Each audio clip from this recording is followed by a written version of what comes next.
Well, really, it's hard to explain what's happening. All I can say, is that Beirut is under fire, and the nation is in crisis mode. The heart of Beirut, as Romana described it, I mean, she gave a very clear description, very specific description about what happened last night. And this has gone far and beyond what happened in 2006. This is the closest it can get to civilian areas. I live a mile and a half away from the place that was bombed. I heard it, I felt it. My kids were terrified. All my neighbors were trying to move around the area, not knowing really what the next target is going to be. Most importantly, is that it was less than 2 miles away from the governmental palace, where we as a cabinet operate, where our prime minister is, where we do our work as a government. And that was terrifying from a political point of view, from a security point of view. Yeah. And up till now, us as a government don't have, I mean, we do have the intelligence, we gather the intelligence, but when such targets are being hit by the Israelis, we can't really understand why they did it, given the fact that this was a medical operation office linked some way or another to Hezbollah. But for us, it was a civilian building. Everybody in it was civilian. There was not a bit or a piece of anything relates to a military presence. Minister, this is quite important because Israel says this war is against Hezbollah and not Lebanon as a whole. But where you sit from right now, what is your take on this war? Well, my take on this war is that this war has to end immediately. I mean, myself as Minister of Economy, from day one when the war started in Gaza, I sent a lot of messages, very clear to everybody involved, including the international community, that Lebanon cannot tolerate. Lebanon was already in a very difficult place before this war started. Everybody knows the economy situation in Lebanon was in a very difficult place. Everybody knows that after the Beirut port explosion, after the economic clash, the country has been struggling for over 4 years. This war just came to devastate. It's devastating the country. It's creating more instability. I'm not just talking about the economy. I'm talking about 1,200,000 people displaced today. It's an unprecedented displacement activity that happened in any country in the world in less than 5 days. We have hospitals filled with people, schools filled with people, people sleeping on the street. And this war keeps going.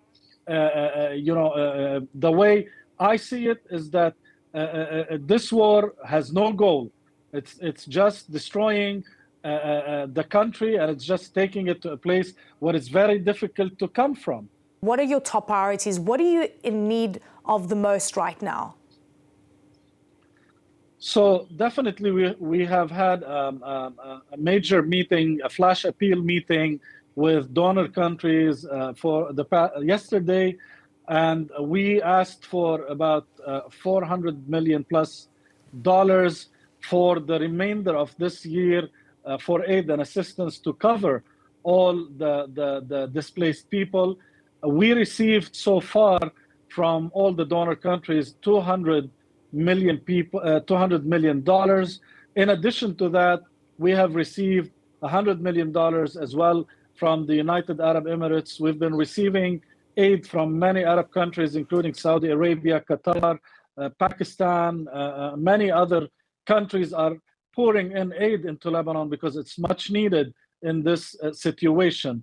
However, the most important thing to focus on is that despite the fact that we might get the aid we need a lot of stuff that not just relates to medical aid. Today we have serious conditions of hundreds of thousands of kids that are in the streets, that are in shelters. They need proper nutrition, they need proper hygiene. We need bedding We are getting close to the winter season, which is going to make it even more difficult on the people that are displaced. And excuse me, sorry to say as well that this issue is not a matter of a month or two. This is going to be a long-term issue. We're looking at 1 to 2, 3 years maybe, because those displaced people will not return to their homes even if there was a ceasefire tomorrow and a peaceful resolution, because we need to rebuild their towns, their villages. We need to provide peaceful conditions for them. So we are really in a very complicated operation now to take care of all those people, let alone the fact that Lebanon has over 1,500,000 Lebanese Syrian refugees that are still in Lebanon. So no matter how I try to explain how difficult the situation is, it goes way beyond what we can really describe as going on today. No, and I hear you, and I can hear that just generally the overall impacts already in the infrastructure damage and the impacts on people. And you were talking about a ceasefire and how important that is going to be to try and secure. But in fact, there were hopes for a ceasefire. It was supported by US allies, and that was ahead of Hassan Nasrallah's assassination. The Lebanese foreign minister spoke to Christian Amanpour. I want you to take a listen to what he had to say. Are you saying Hassan Nasrallah had agreed to a ceasefire just moments before he was assassinated? He agreed, yes. We agreed completely. Lebanon agreed to ceasefire, but consulting with the Hezbollah. The speaker, Mr. Berri, consulted with Hezbollah, and we informed the Americans and the French that what happened. And they told us that Mr. Netanyahu also agreed on the statement that was issued by both presidents. So, Minister, with this startling revelation, frankly, that a ceasefire was imminent, and we're sitting here today talking about how long this will last, the question is, are there any lines of communication open right now with Israel and the Lebanese government? Well, to be quite frank, I know that the discussions have been ongoing since the United Nations General Assembly meetings on the highest level through the United States administration. And Secretary Blinken has made it very clear. He met several times with our Minister of Foreign Affairs, whom we just heard.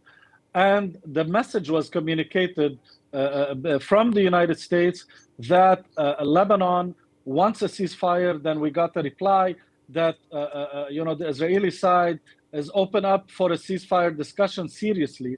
But the sarcastic part about all that is that we keep talking about the ceasefire as Lebanon, every town in Lebanon is being bombed 24/7 with like AK, drones flying over the city 24/7. We can see them, we can hear them preparing for the next target. So we don't want to see a repeat of Gaza in Lebanon. We don't, because we've heard a ceasefire, discussion in Gaza for a year. But seriously now, from the Lebanese side, all the Lebanese entities said that we want a ceasefire. So Minister, here's my last question. Iran and Israel have been in this horrifying retaliatory cycle for quite some time. There is a lot of worries about what this means regionally, whether we are in a regional war, whether we are on the brink of regional war. You've just described that the longer this continues, you're turning from emergency mode, which you've been in for the past few years, into something a lot more serious. How are you playing out these potential scenarios that could play out in the next few weeks or months? It is definitely a turning point. It's definitely a serious historic moment for the Middle East and for Lebanon. I think, Lebanon needs to be very smart, very clever. I'm talking on all fronts, including the government, including all political parties, with Hezbollah included. We need to find a proper seat on the table for Lebanon on the plan that is being cooked from the international community for what is being called the new Middle East. I mean, let's not beat around the bush. Lebanon needs to have a stable and calm political and social life. To do that, we will need to find peaceful resolutions through diplomatic channels. We are pushing for that because we do not want to pay the heavy price of the international struggles between big nations in Lebanon.